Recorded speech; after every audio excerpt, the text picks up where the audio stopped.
I believe we are in the midst of a crisis of leadership, and organizations will soon face a reckoning.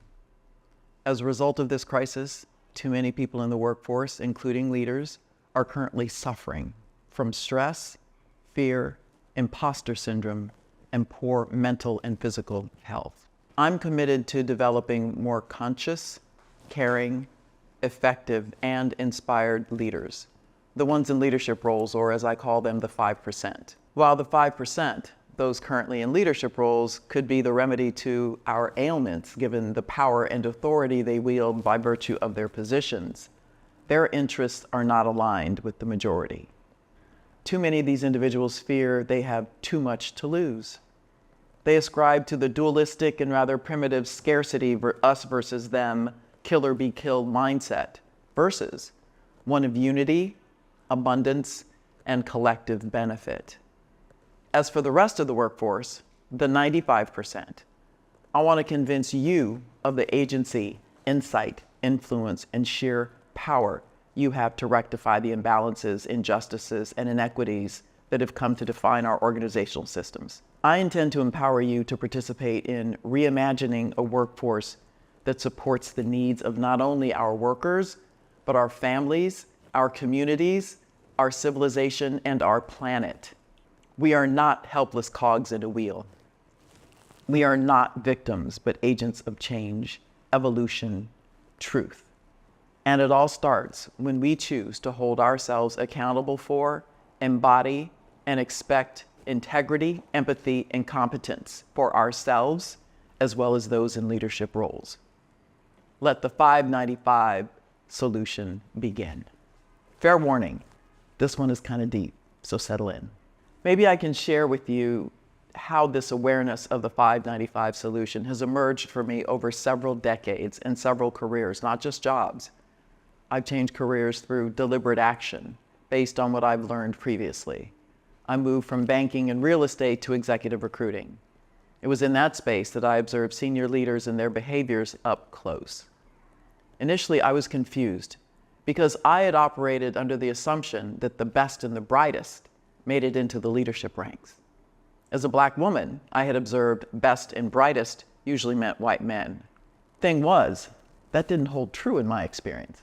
My grandfather, Thomas Monroe Campbell, who was the great-grandson of a slave and born in 1883, walked from Georgia to Tuskegee, Alabama to learn under Booker T. Washington and George Washington Carver. He graduated from Tuskegee University, and he and my grandmother put all 6 children, including my mother, the youngest, through Tuskegee as well. He went on to become the first cooperative extension agent in the United States and headed the first extension program as a field agent for the U.S. Department of Agriculture. The agriculture building on Tuskegee's campus is named after him, Campbell Hall.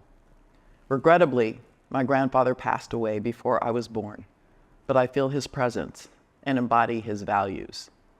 My father was a pioneer in the California correctional system from the 1940s until his retirement in the late 70s. He was an exceptional leader and a man of great integrity, dignity, and compassion, not to mention toughness.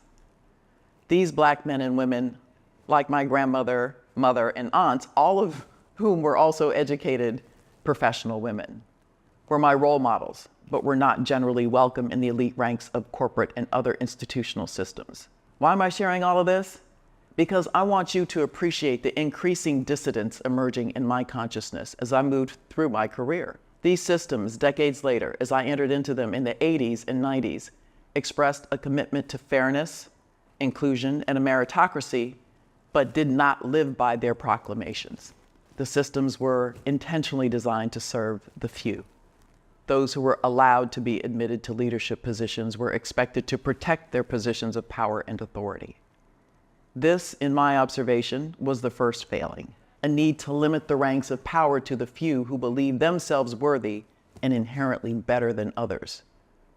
As during this phase of my career, in the mid to late 90s, that I lost both parents. As for most people, losing them rocked my world. I needed a way to feel connected to them and ground myself in a new reality. I was introduced to a healer, meditation, and spirituality. Early in my exploration of this realm, I decided not to try to compartmentalize my spiritual self and my work self. I had observed that the work world was demanding, even toxic, and required strong countervailing forces for one to remain stable. From the early 2000s until recently, I ventured out on my own, worked for a couple of other large organizations. My identity had evolved separate and apart from the organizations I work for. I was finding myself and increasingly aware of the untapped potential I had that these organizations failed to access. They were neither worthy nor capable of accessing that potential because of the crude and underdeveloped systems they had ascribed to. That is, the people in leadership roles who built and sustained these systems to serve their need for power and control.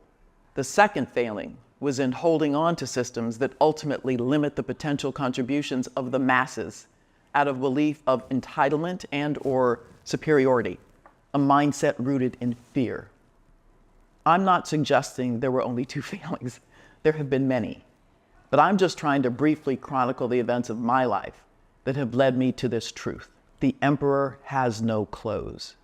The systems, policies, constructs devised to align, serve, control the masses are no longer serving us.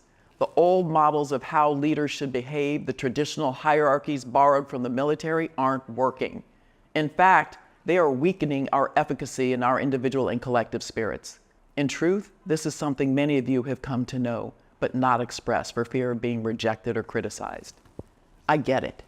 It took me decades to speak it, and only after I pushed through years of the insidious, implicit, and explicit messages of inadequacy, exclusion, and inferiority. Now, I realize I might be sounding radical, but I think it is called for. We're all in for hearing about radical candor and radical acceptance from a couple of talented female authors. But I think you are more ready than you know for my rather radical 595 solution. My 595 solution expresses the facts that roughly 5% of the workforce is in leadership roles, directing activities of the other 95%. And here it comes, my favorite stat from Gallup. Only 0.9% are in leadership roles and are any good at leading. I believe once the 95% realize the agency we have in recreating systems, driving accountability, and setting new standards for how we expect to be treated from those in leadership roles, and start modeling exceptional leadership competencies ourselves, we will see the beginning of the shift. You've heard me talk about the framework I created, the 5 dimensions of conscious leadership, to help us reimagine our organizations and our civilization to operate at a higher, more conscious and powerful level. The 5 dimensions are: know yourself, speak your truth, inspire love, expand consciousness, and activate mastery. These dimensions are designed for you to explore first at the individual level, you confronting yourself. Then, as you begin to love yourself and understand yourself in the world more deeply, you can bring that awareness into other aspects of your life, especially your work life. This is the foundation of the 595 solution. Frederick Laloux, author of the book Reinventing Organizations, A Guide to Creating Organizations Inspired by the Next Stage of Human Consciousness, offers a couple of provocative comments and questions. He says, in practice, leaders' fear to give up control beats out their ability to trust, and they keep making decisions high up that would be better left in the hands of people lower in the hierarchy. He goes on to ask, when trust replaces fear, will a hierarchical pyramid still provide the best structure? Will we need all the rules and policies, detailed budgets, targets, and roadmaps that give leaders today a sense of control? Perhaps there are much simpler ways to run organizations when the fears of the ego are out of the way. Is it possible to shift the power as I'm suggesting?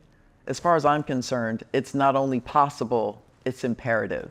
The Reverend Dr. Martin Luther King Jr. said, "Power without love is reckless and abusive, and love without power is sentimental and anemic. Power at its best is love implementing the demands of justice, and justice at its best is power correcting everything that stands against love. This is one of those quotes you need to read a few times to fully appreciate the profundity of it. We have it written out in the notes of this video. So now what? Drawing inspiration from leaders like Martin Luther King Jr. and Mahatma Gandhi, workers, including those in leadership roles, can adopt principles of nonviolent resistance and peaceful advocacy to foster change in our organizations. These leaders demonstrated that peaceful, sustained pressure and moral integrity can bring about significant change. Here are some strategies that you might employ inspired by their teachings. Number 1, educate and organize.